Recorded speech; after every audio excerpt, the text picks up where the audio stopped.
itu dahsyat banget. Jadi itu benar-benar yang down banget merit aku. Yang aku tuh sama sekali nggak punya experience menanggulangi suami seperti itu. Seperti itu. Gitu. Karena itu benar-benar yang aku sudah. Itu yang paling dahsyat ya, yang paling nggak akan pernah aku bawa suamiku ke sana. Halo Mbak Sinta. Apa kabar, Rui? Alhamdulillah baik. Mbak apa kabar? Baik. Schedulein ini tapi baru terlaksana sekarang. Ya, sebutkan masing-masing. Mbak gimana di Scotland? Alhamdulillah enak. Sekarang lagi panen-panen gitu. Oh, panen masih ya? Ya di mana-mana. Iya masih. Sebenarnya nih udara udah 1 minggu kayak gini. Di sini hujan mulu. Seneng banget Mbak, makasih banget loh udah mau diajak ngobras LDRan sama ngobrol ngaler ngidul tentang Luka-Liku putaran pernikahan campuran ya, sharing pengalaman buat teman-teman juga yang memerlukan gitu infonya gitu. Kesini tuh semakin banyak kan. Kalau zaman-zaman aku dulu mungkin kalau Mbak lebih ini lagi ya. Lebih jauh lagi kan pengalamannya. Lebih dahsyat. Kalau aku kan lagi zaman-zaman dulu ya, 10 tahun yang lalu, walaupun aku ketemu sama suami kan online ya, tapi kan zaman online-nya dulu sama sekarang itu, waduh jauhnya banget. Original, asli. Iya, betul. Terus kan orang-orang sekarang tuh banyak banget, karena sekarang kan media banyak tuh yang kawin campur ya, bikin sosial media gitu kan, istilahnya sharing kehidupannya seperti apa, sehingga banyaklah cewek-cewek yang di luar sana tuh pengen gitu kan kayak gitu. Jadi mereka berbagai cara lah untuk supaya mendapatkan pasangan atau partner atau suami atau apalah gitulah orang luar gitu ya, terlepas itu mau bule atau dari Asia juga atau dari mana gitu kan. Udah berapa lama sih sama suami? Aku sama suami dari kenal sampai sekarang 16 tahun. Oh, oke. 16 tahun. Coba Mbak, jadi penasaran nih ya. Aku aja deh gitu, mewakili semuanya, mewakili teman-teman. Selama 16 tahun ini yang paling down banget yang Mbak pernah apa itu kira-kira? Aku kan di Shanghai 2007 sampai 2010 ya. Wow. Kita sempat ke Indonesia karena apartemen kita jadi aku harus pindah ke Surabaya. Nah, di Surabaya sebenarnya kita mau dapat penempatan di Jakarta, tapi nggak bisa ya karena penuh. Banyaknya ekspat yang mau banget ke Jakarta. Tahu sendiri dong kalau di Jakarta supir dapat, babysitter dapat, driver dapat, semua dapat ya. Jadi ke Jakarta ekspat nggak akan pernah mau keluar ya. Akhirnya kita ambil penempatan di Surabaya 1 tahun. Apartemen selesai, akhirnya barang-barang pindahan kita bisa taruh situ, terus kita pergilah dengan dunia baru, kita pergi ke Kazakhstan. Nggak tahu nih negaranya boleh disebutin atau enggak. Nah, boleh lah, nggak apa-apa, supaya jadi pengetahuan aja. Mary kita tuh adem ayem aja ya, karena suamiku kan di education ya, jadi cuma kenal murid, orang tua murid, kolega dan staff-staff di sekolah. Nah, saat itu nih untuk teman-teman yang baru kenal sama bule ya, pria bule itu pubernya ada gelombang. Oh, baru tahu. Ada gelombangnya deh pokoknya. Jadi mungkin itu beda ya.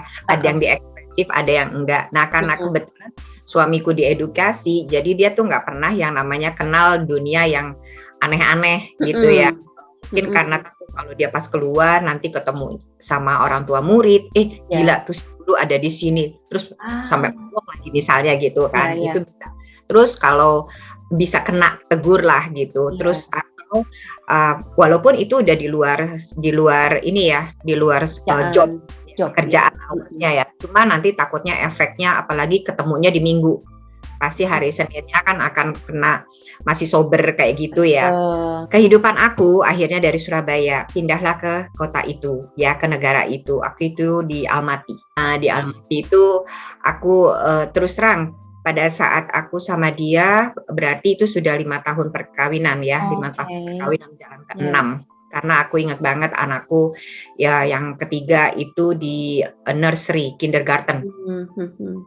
Nah, pada saat di situ aku berpikir gini loh, oke, kita udah bawanya anak 3 ya, aku mau jadi istri yang soleha, ikutan lagi maksudnya dunia-dunia yang seperti itu, yang nyerempet-nyerempet aneh-aneh, aku udah lepas Wah, ya pokoknya mau ini deh, mau bener-bener ngabdi sama suami, terus pokoknya ibu sebagai istri, sebagai driver, sebagai sekretaris, segala macam lengkap. Aku mau jalan itu aja. Dan ternyata Medan di negara itu upside down, berbalik banget, jauh apa yang aku inginin gitu.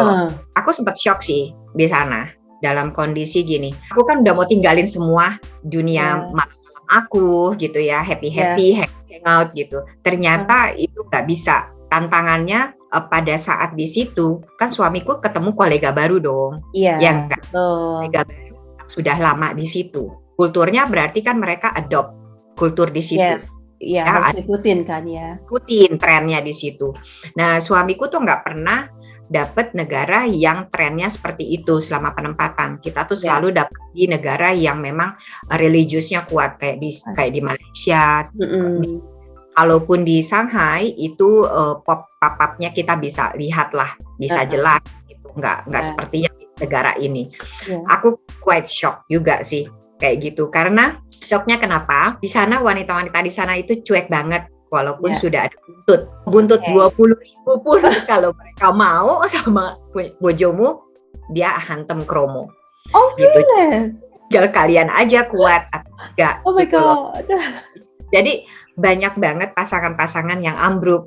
Nah aku kan ngelihat dari cerminan itu ya. Sebenarnya itu bukan berita bohong karena teman aku sendiri ngalamin ya. Terus kayak gitu dan aku juga kaget. Nah bersamaan waktu suamiku tuh jadi kayak norak gitu ya. Noraknya gini, segini banyaknya cewek-cewek. Ya aku tahu istriku misalnya cakep saat itu ya. Tapi aku udah mau 7 tahun 6 tahun sama dia, ngelihatnya dia aja misalnya kan. Ternyata di sini aku tanpa berbuat apapun laler-laler pada datang gitu loh. Jadi kan dia merasa kebetulan pubernya dia masanya juga datang. Itu kayak aku tuh nggak berani dong curhat sama keluarga. Nggak berani dong aku curhat sama sister aku, apalagi sama teman-teman ya. Nggak berani. Cuma aku memang curhat sama satu temen yang best friend banget. Dia ngasih tahu dia 26 tahun kawin sama orang bule Itali. Itu down banget. Jadi aku kenal dia itu waktu aku melahirkan anakku yang ketiga di Kairo, Egypt. Ya, dia kasih nasihat bagus banget. Lo jangan salahin laki lo jangan salahin orang lain yang menggoda dia, tapi lo salahin sama diri lo. Kenapa lo nggak ikutin medan itu? Dia bilang gitu. Kalau lo memang mau mempertahankan rumah tangga lo ikutin medannya, gitu. Dan karena suami lo sendiri mengikuti medannya, mengikuti trennya, gitu. Benar. Jadi apalagi dia kan senang olahraga darts gitu kan. Nah semua pub itu cewek itu selalu hunting cowok-cowok yang lagi main darts. Entah dia mau ikutan main darts, entah dia mau main pool. Nah di situ buat suamiku dia sebenarnya sih masih lempang-lempang aja ya. Cuma passionnya lama-kelamaan juga kan kalau dihantam terus.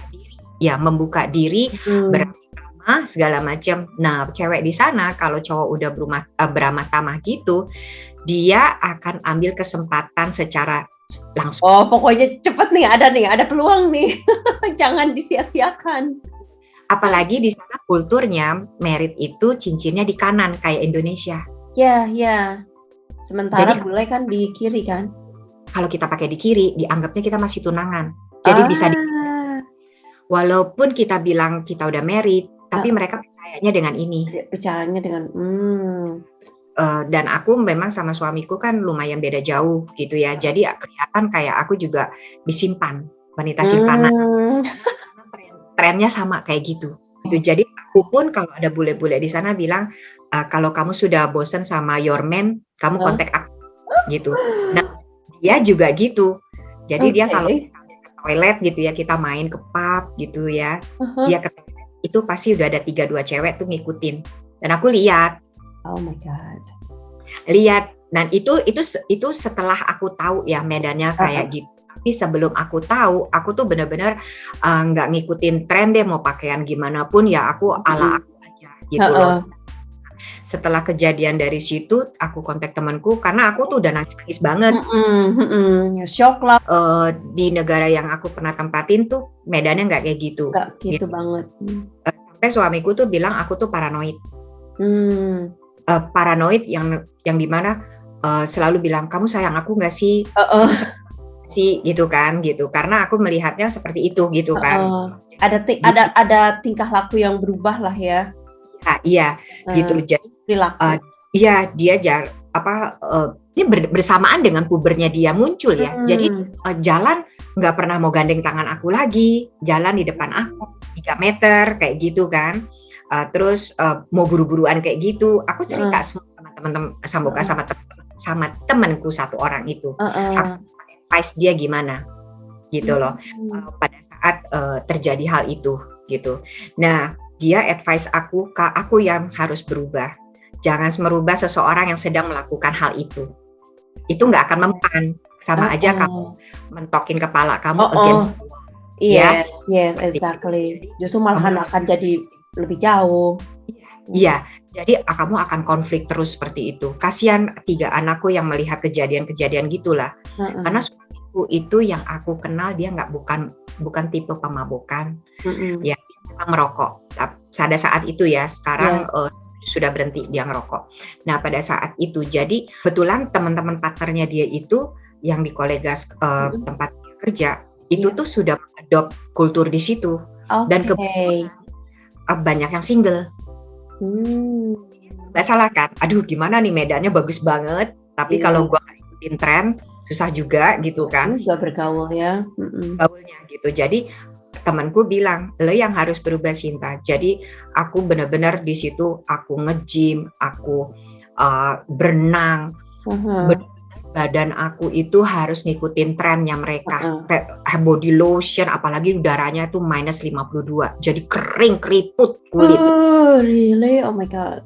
Ya, jadi benar-benar aku tuh perbaikin diri aku. Kalaupun sama dia, aku bilang sama dia, lo mau gue keluar sama lo, gue nggak mau kelihatan buruk, gue nggak mau kelihatan. Lo harus booking gue jam 2 siang, kita keluar jam 8 malam. 6 jam aku prepare diri aku. Saking aku nggak mau lost my man gitu ya. Iya.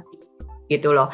Nah, pertama itu nggak mempan resep-resep itu. Karena aku pikir aku baru mengalami perubahan seminggu 2 minggu kan. Iya. Gitu. Sampai anak-anakku bilang gini, wow mami aku nggak pernah lihat kamu berdandan, aku nggak pernah lihat kamu bermake up gitu loh. Iya. Ternyata kamu cantik, dia bilang gitu. Nah, aku kan nggak tahu ya. Kita kan ngelihat di kaca. Kita kan ngeliatnya dari kita kan, gitu. Orang lain kan yang nilai. Terus, really serius gitu. Terus aku kontak sama temanku. Lu manjur nih, gini. Oke, hari ini lu kan mau ke sana lagi. Iya. Ingat ya, lu nggak usah minta digandeng dia. Minta selalu dia berada di samping lo. Lu duduk manis di pub, lu elegan, lu segala macam, dan lo ingat pendidikan lo harus lo tingkatin. Jadi sehingga ada bule-bule main, ngobrol sama lo tuh lo nyambung segala macam. Praktekin semua ilmunya dia. 26 tahun loh dia sama orang Itali. Wow, amazing. Garamnya dia tuh hebat banget. Sementara aku sama waktu kontak dia tuh aku baru menjalani sekitar 7 tahunan. Sekitar 7 tahunan. Habis itu sekitar 6 tahunan lah. Habis itu aku lihat itu aku udah hampir mutusin mau cerai.